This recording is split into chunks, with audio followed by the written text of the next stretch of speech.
Hello, আসসালামু আলাইকুম। কেমন আছেন? আশা করি সবাই ভালো আছেন। তো এই পর্বে আমরা একটি ফটো ব্যাকগ্রাউন্ড রিমুভ করা যায় কিভাবে সেটা দেখব। সো এটা খুবই ইফেক্টিভ এবং খুবই প্রয়োজনীয় একটা কাজ, এবং আমি একটু তথ্য দিয়ে রাখতে চাই আপনাদের। সেটা হচ্ছে এই কাজটি যদি আপনি ভালো মতো পারেন, শুধু এই কাজটি দিয়ে আপনি অনেক ফ্রিল্যান্সিং করতে পারবেন। এই কাজটিকে অ্যাকচুয়ালি বলে হচ্ছে ক্লিপিং পাথ বা ব্যাকগ্রাউন্ড রিমুভ। সো আপনি যে কোনো market place like fibre, Upwork এসব বা অন্যান্য যে সকল মার্কেট প্লেস আছে, ওইখানে গিয়ে আপনি সার্চ করলে এই রিলেটেড প্রচুর কাজ পাবেন। ওকে, সো এই ধরুন এই জাস্ট এই কাজটা যদি ভালো করে শিখেন, অনেক কাজ আপনার করার সম্ভাবনা আছে। তা আমি সাজেস্ট করব এই ভিডিওটি দেখার পর আপনারা অ্যাটলিস্ট 10টা ছবির বিভিন্ন অবজেক্ট রিমুভ করবেন, বা অ্যাটলিস্ট 10টা ছবির ব্যাকগ্রাউন্ড রিমুভ করে প্র্যাকটিস করবেন। তো শুরু করি। তা আমি প্রথমে একটি ছবি ওপেন করব, ফাইল থেকে ওপেনে গিয়ে আমরা এখানে একটি ছবি আমরা নিয়ে নিচ্ছি। এই ছবিটি দিয়ে আমরা কাজ করি, আসেন। তো এই ছবিটি আমি pixels.com থেকে ডাউনলোড করেছি। আপনারাও চাইলে pixels.com থেকে এই ছবিটি ডাউনলোড করে প্র্যাকটিস করতে পারবেন। তো প্রথমে আমি এখানে আমরা দেখতে পাচ্ছি কিছু ভেজিটেবলস দেখা যাচ্ছে। তো আমরা কিভাবে এই ছবিটা থেকে, ধরেন একটা টেবিলের উপরে, সাদা একটা টেবিলের উপরে রেখে বা একটা সাদা কাগজের উপরে রেখে এই ছবিটা তোলা হয়েছিল, রাইট? তা আমরা চাচ্ছি যে এইখান থেকে অবজেক্টগুলোকে আলাদা করব কিভাবে, বা এইটার ব্যাকগ্রাউন্ডগুলোকে রিমুভ করব কিভাবে।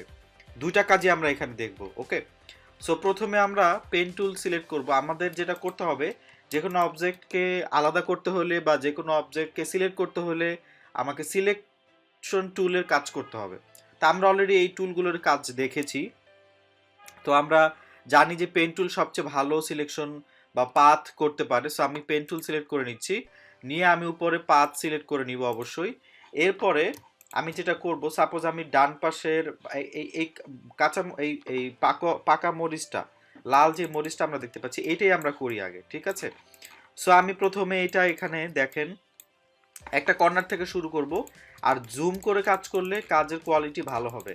আমরা একদম প্রতিটা পিক্সেল দেখতে পারবো। সো এটা আমাদের জন্য খুবই ভালো মতো কাজ করার সুবিধা হবে। সো আমি প্রথমে এখানে একটু এখান থেকে শুরু করব। আমি এখানে ক্লিক করলাম, ক্লিক করে ড্র্যাগ করলাম, এখানে এসে আবার এখানে ক্লিক করলাম, ক্লিক করে ড্র্যাগ করলাম।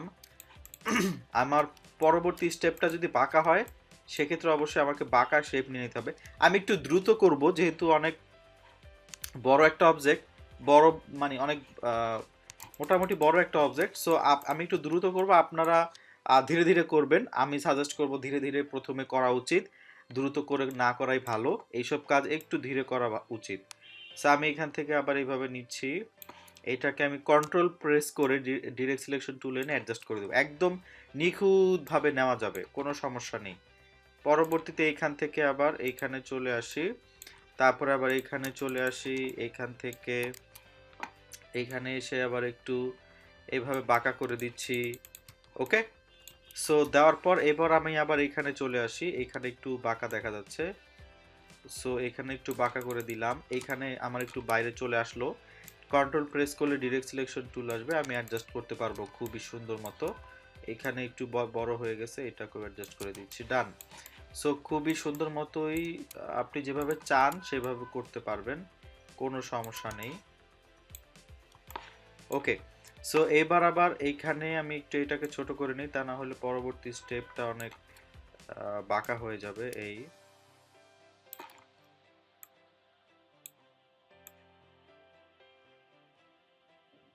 ওকে, সো আমি এভাবে করছি। এখন এখানে এসে আমি কিন্তু সবগুলো স্টেপে কাটছি না, কারণ কাটলেই যে ভালো হবে তা না। কাটলেই যে ভালো হবে তা না, আপনারা কেটেও করতে পারেন, কিন্তু কেটে করবেন না কেটে করবেন, এই হ্যান্ডেলগুলো কেটেও করতে পারেন, না কেটেও করতে পারেন, কোনো সমস্যা নেই। অলরেডি আপনারা ইলাস্ট্রেটরও দেখেছেন কাটলে কি রকম সুবিধা হয়, না কাটলে কি রকম সুবিধা হয়। সো আই হোপ এটা আপনাদের কাছে এখন নতুন কিছু না।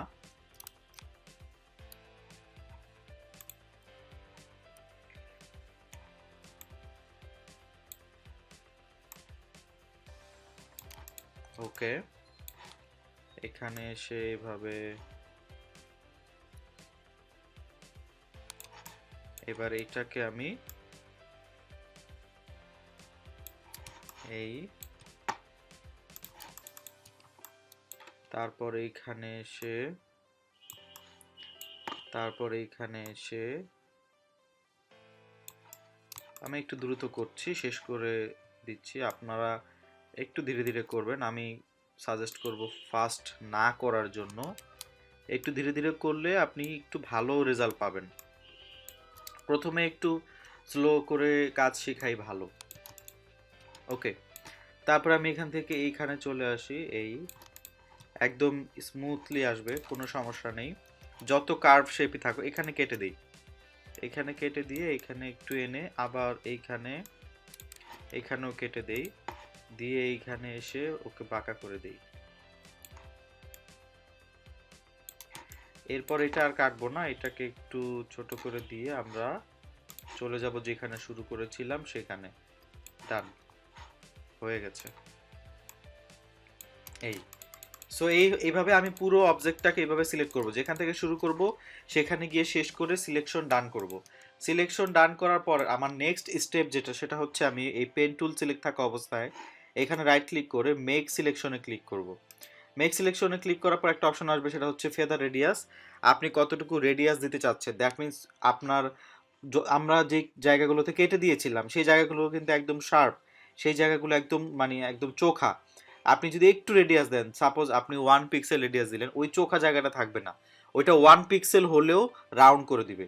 সো আমি অ্যাকচুয়ালি ফটো এডিটিংয়ে ফটো ব্যাকগ্রাউন্ড সিলেকশন করতে হলে বা কোনো অবজেক্ট সিলেকশন করতে হলে আমি 1 পিক্সেলের একটা রেডিয়াস দিই। আর যদি আপনি চাচ্ছেন যে না আমার একদম সরু দরকার, চোখা দরকার, তাহলে রেডিয়াস দরকার নাই, 0 করে দিবেন। আমরা এখানে 1 ব্যবহার করি, জাস্ট 1 পিক্সেল। ওকে, সো দেখেন আমার এই অবজেক্টটা কিন্তু টোটালি সিলেক্টেড, খুব নাইসলি সিলেক্টেড। কিন্তু একটা জিনিস খেয়াল করবেন, এই সিলেকশনটার বাইরে আবার চারিদিকে আর্টবোর্ড সিলেক্টেড হয়ে গেছে, পুরো ছবিটাই সিলেক্টেড। দ্যাট মিন্স এটা সিলেকশন ইনভার্স হয়ে আছে। এই সিলেকশন ইনভার্সটা চেঞ্জ করব কিভাবে? আমরা যাব হচ্ছে রেক্টেঙ্গল মার্কিউ টুল।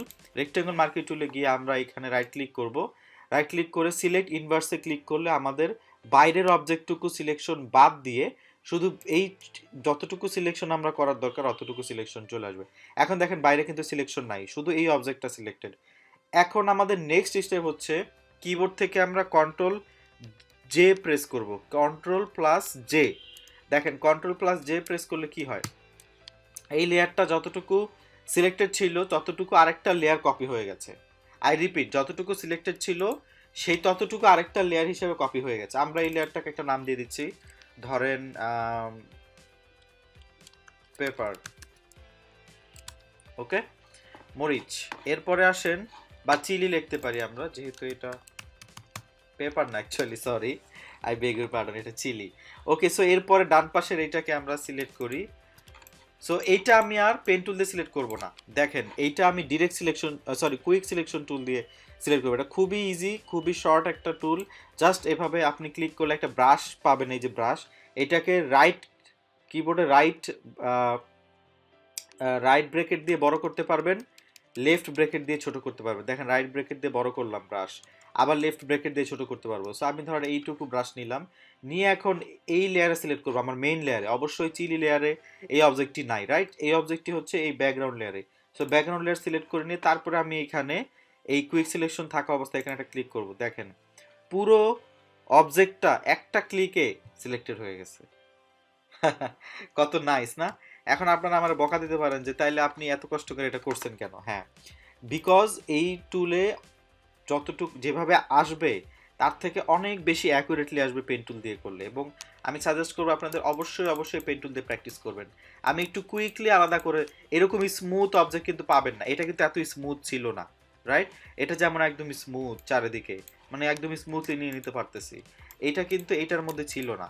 সো এইটার ক্ষেত্রে এটা হবে না। আচ্ছা, এরপরে আসেন, এটা তো নিলাম, নেওয়ার পর আমি এখন এটাকে আলাদা করব কিবোর্ড থেকে কন্ট্রোল প্লাস জে। দেখেন এটা আলাদা হয়ে গেছে। সো আমার এইভাবে আমি একটা ছবি থেকে যে কোনো অবজেক্টকে আলাদা করতে পারবো, এবং আমি সেই অবজেক্টগুলোকে আলাদা লেয়ার হিসেবে সেভ করতে পারবো। ওকে, সো এখন আপনি চাচ্ছেন আচ্ছা আমার তো এই দুইটা আলাদাভাবে দরকার, এগুলো লাগবে। আপনার ধরেন ফ্লায়ার ডিজাইন করলেন একটা ফ্রুটসের বা একটা রেস্টুরেন্টের, বা একটা মেনু ডিজাইন করলেন, ফুড রিলেটেড, রেস্টুরেন্ট রিলেটেড যে কোনো কিছু, বা রেসিপি রিলেটেড, আপনার এই ধরনের ছোট ছোট অবজেক্ট লাগবে, রাইট? সো আলাদা করলাম, কিন্তু এখন আলাদাভাবে ব্যাকগ্রাউন্ড ছাড়া এগুলো বাদে সেভ করব কিভাবে?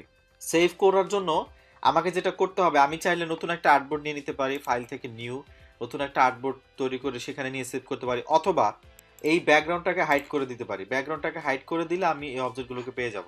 তারপরে আমি অবজেক্টগুলোকে আমার প্রয়োজন মতো এই মুভ টুল দিয়ে মুভ করে বসায় আমি এখন এটাকে সেভ করতে পারি, বা আমি যদি আলাদা আলাদা করতে চাই আলাদা আলাদা করতে পারবো। এটাকে হাইড করে দেই, দিয়ে আমরা এই চিলিটাকে সেভ করি। চিলিটাকে সেভ করতে পারবো কন্ট্রোল অল্টার শিফট এস। আপনারা অলরেডি জানেন কিভাবে সেভ করতে হবে। আর অবশ্যই যদি আপনি ট্রান্সপারেন্ট চান, দেখেন কত সুন্দরভাবে আমি অবজেক্টটাকে আলাদা করে ফেললাম না। আমি আসলে এটা ভালোই পারি।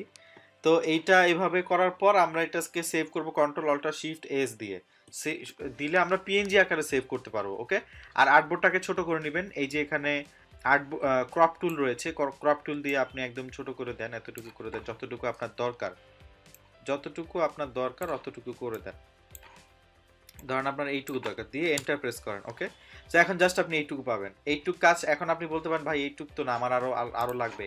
হ্যাঁ, এটা হাইড করেন, হাইড করে আবার এটা সিলেক্ট করে এটা অন করেন, করে এইটাকে আবার এখানে বসান।